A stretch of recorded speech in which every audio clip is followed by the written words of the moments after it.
Well, good afternoon, everybody. I found this gorgeous, gorgeous parrot some time ago.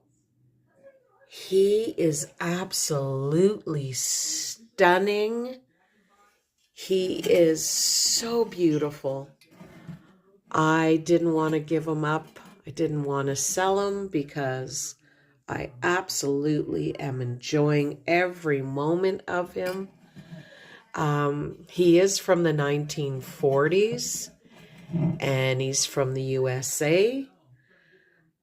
And he's got a few little bobos underneath the tail. He's got a little chip. Here I've noticed a little crack. I don't know if it's been repaired. If you could see that right there.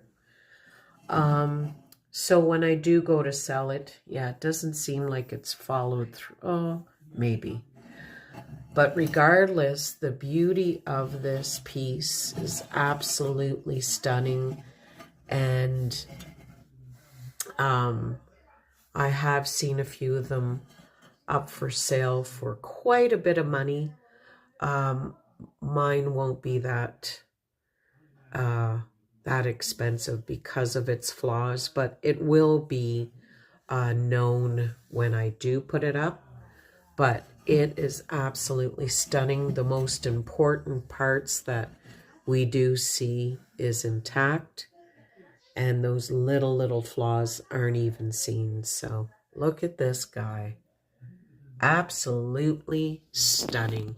And on that note, stay sane in this crazy, crazy world we live in. Bye for now. Stay great.